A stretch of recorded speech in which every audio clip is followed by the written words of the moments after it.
So, welcome back again sa ating munting channel, no? Ngayon naman, dito tayo sa Camp Sitio Tangal ng Palawig, Zambales. Dito tayo mag-relax kasama ang Alab Garlic at syempre, hindi pwedeng wala ang ating partner na ang inyong tita. Ano to? Tita mong galit lang. Kaya tara, samahan nyo kami mag-enjoy dito. Game! Alright, good morning. Tara, samahan nyo ako. Ayos tayo ng gamit for our Zambales camping weekend. Kakailanganin lang natin ay ang mga, syempre, yung gamit natin. Drone, camera, mic, power banks, yung radyo, yan. And hammock gaming lang tayo ngayon. Ayoko mag-tent. Well, usually hindi na talaga kami nagte-tent. Mas okay sa amin yung hammock. Mas accessible. Either maulan yan or hindi. Kasi kompleto naman kami. May tarp naman kami. And ang hammock namin ay hammock by Hobyahe. As you can see, dalawa yan. Pero yung tarp namin, dalawa. Isang Hobyahe din. And then the other one, yung medyo mas makapal, yung base camp. Sure ako na, well, para sa akin lang naman, mas makapal siya yung base camp na tarp. So ito, after namin ipack lahat ng gamit, diretso na tayo sa ating ride papunta doon. Nag-start ang ride natin ng 11 PM ng Friday night. Dito sa EDSA, no? Tara, tuloy tayo sa biyahe. Time check, 2:36 AM, Olongapo. Ayan, 2:36 AM, Olongapo. Uy, capital, town of Zambales, Iba. Welcome to Iba, Iba Zambales. As you can see, nakarating na tayo dito sa Palawig, no? Time check nito mga 5:30 in the morning. Ang ganda lang ng sikat ng araw kaya kumuha tayo ng konting clip. Minsan-minsan lang tayo sikatan ng araw ng ganito. Lapit na tayong kumaliwa. Maglawa Island. Magatatlo, ayaw mo? Galing mo. Okay. Oo nga pala, kung pupunta kayo ng Sitio Tangal, wag nyong ipipin directly yung Sitio Tangal. Dito muna sa Shisen Solar Farm. Dito kayo susunduin ng guide papunta dun sa camp mismo. At dito natin hintayin si Kuya Jo. Rough road daw Dito, pagkakuha ng mga gamit, dahil sinabihan ako nung guide na rough road daw yung dadaanan. So, pinakuha niya sa akin yung mga gamit namin. Sabi ko, okay naman kami ng partner ko. Sabi niya, baka mahirapan daw ako. Hindi niya alam, mahilig ako sa off-road. So, let's go kuya, tingnan natin, pakita mo sa akin kung ano yung sinasabi mong off-road. From Solar Farm, meron kayong kanto dito nakakaliwanag. Yun yung papasok papuntang Camp Sitio Tangal. Yan. Sundan nyo lang itong path na to. Doon kayo dadalhin.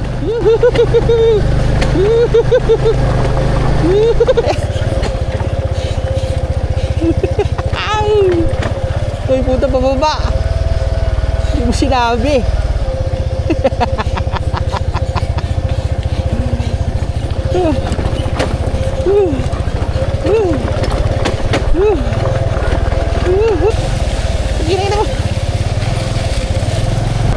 Oh my God, ang ganda.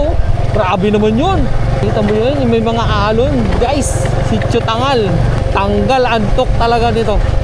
After ng mga 5 to 10 minutes siguro na off-road, nakarating din tayo dito sa Camp Sitio Tangal, no? Tingnan nyo. Oh, butik na yan. Panalo.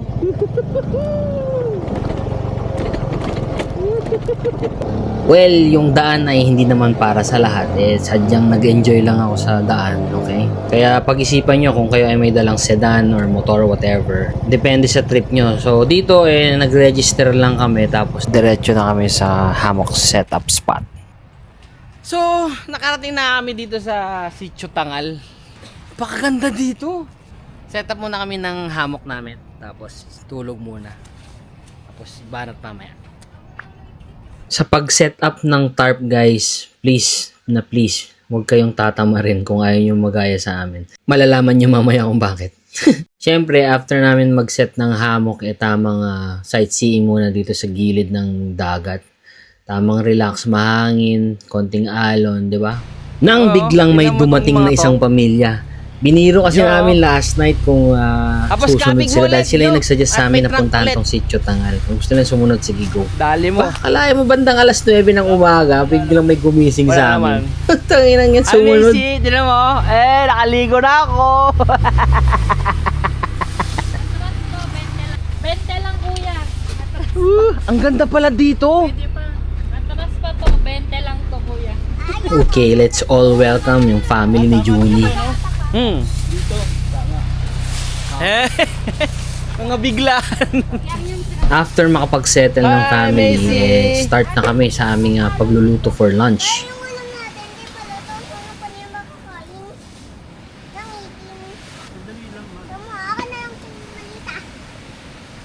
Gutom ka na, no? Kaya nga, gutom ka na. Diyan mo tumatalbog yung buko. Diyan mo tumatalbog yung buko sa likod. O kaya pa yung balat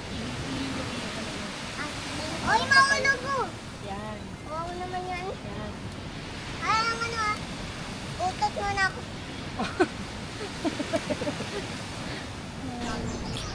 Ibang klase talaga pag yung plano is biglaan. Ang ganda pala dito sa Camp Sitio Tangal, dito sa Palawig, Zambales.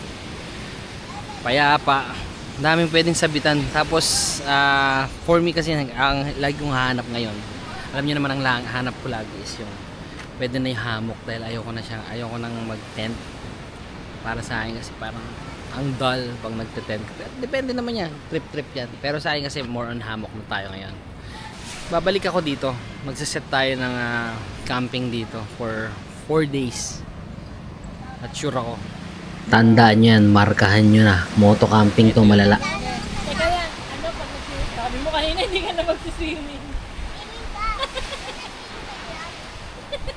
Sabi mo manonood ka lang sa amin. Oo nga lang. Hindi ka ganiniwala. Ako yung lifeguard eh. Wow, let's go. Paano mo natututunan lahat yan? Hindi na kayo. Hey, Papa. Kaya nagtatira na tas-tas ko tis-tis niya rin yung ano niya eh. Kape tayo guys. Oh, kape. Kape. Tinanong ko muna kung tama ng konti. Bago ka nagdagdag ng dati. Ice coffee. Eh, di, konting mainit na lang ang kailangan. Ay, hindi na. Hindi, kung gusto ni Junie, sa kanya.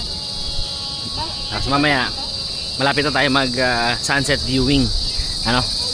Napakaganda kasi dito. Ay, putik na yan. Lumilitaw na pala yung mga bato-bato dito, guys. Ayan na siya, oh. Napakaangas. Oh. Ayan na. Ito na yung view dito. Anong oras na ba? Parang mga alas 3. Pasado alas 3. Lagpas 3.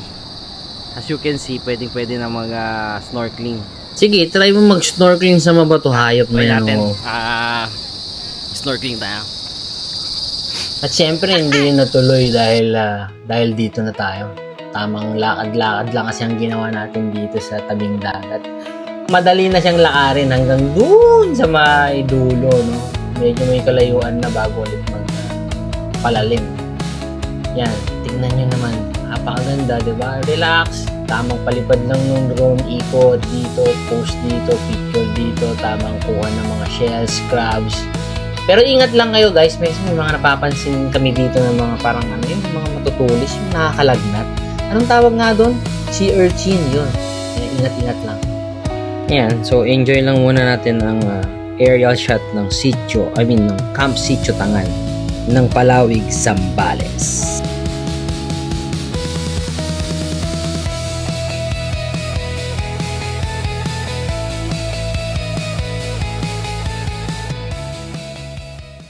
Maririnig nyo naman dito guys na marami masyado ang kuliglig, maingay, pero okay lang naman, relaxing pa din. Time check. Ano oras na? 6:48. Malapit mag alas 7. So, minabagyo tayo ngayon. Ito yung sinasabi ko kanina na dapat hindi kayo tama rin sa paglalagay ng tarp. Kasi hindi nyo nga alam kung uulan or hindi. Grabe yung effort ko dito. Talagang, yung effort namin, dahil talagang inayos namin yung tarp sa kasagsagan ng ulan. Kasi kung hindi ko ayusin yan, mababasa kami. As in, mababasa yung mga hamoks namin. Hamok lang kami, hindi na ako nakatin. Hindi safe yung mga gamit. Tamang component. Lahat ata ng tali ko dito na gamit ko. Hindi ko tinatali, pinagbukan ko lang. Tinatali ko, pero hindi pataas, pababa na. Ano daw? Ang gulo-gulo. Basta yun, nagtatali. Nasaan ko nilalagay yung kutsilyo ko? Dito sa loob, yung kutsilyo mo tutupi. Oo. Ito, gusto mo, kutsilyo ko, yan. Okay lang to? Dito kailangan nating magputol ng sanga, no? Kasi pag hindi natin pinutol to, ibubutasin niya naman yung tarp natin. Sensya na po, pero kailangan lang gawin. Anong ginagawa ko doon? Nagpuputol nga ni! Okay. Matumba na naman Time check. Anong oras na? 9:20. Dapat daw kasi alas 8 tulog na kayo. Kwentuhan pa. Tumigil na ang ulan. Pero may kulog. Naikulog pa. So, After ng ulan, yun, nakapagpahinga rin ng maayos. Masarap ang tulog nung gabi. Kaya syempre, charge to experience, guys. good morning. Grabe. 5:30 in the morning.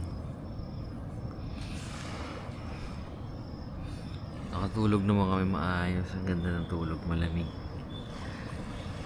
Inulan lang kagabi. So, lesson learned. Kahit tinatamad ka na, kailangan mo pa rin ayusin yung tarp talaga. Kasi hindi mo talaga alam kung anong mangyayari, uulan or hindi. Pero masaya pa din naman. Yun nga lang, inulan. Pero okay lang. So, enjoy muna natin yung umaga dahil mamaya-maya kami aalis na ulit.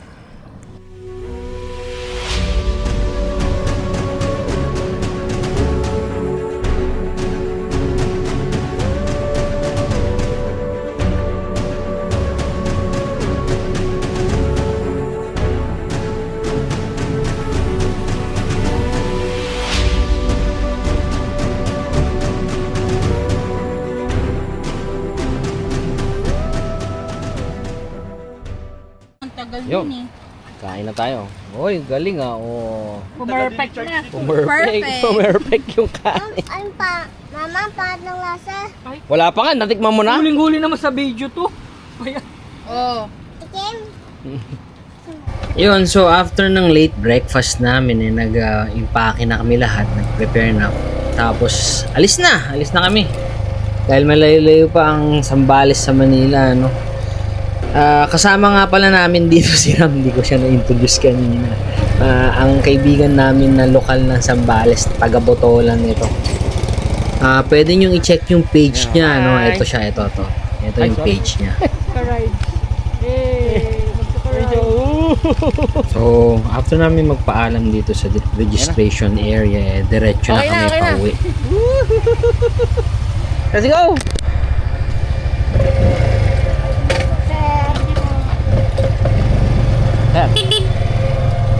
Sa ibang daan pala kami nag-exit. Gusto lang namin makita May yung 50 ka dating entrada na to, 50 tayo. Camp Sitio Tangal. Pero dito may bayad. Ang kotse ay 100 pesos. Kami ate Habang magbabayad. ang motor 50 pesos. Balikan na yun. Bakit for? Kami po magbabayad. Anong campsite po ito? Rosal Campground, sir. Rosal? Narinig nyo naman, ito ang Rosal Camping Ground. Okay din, malawak, no? Thank you po. May ka-rides kami ngayon, si Ram. Yan, si Ram. Local rider. Local na rider. Sinelas lang.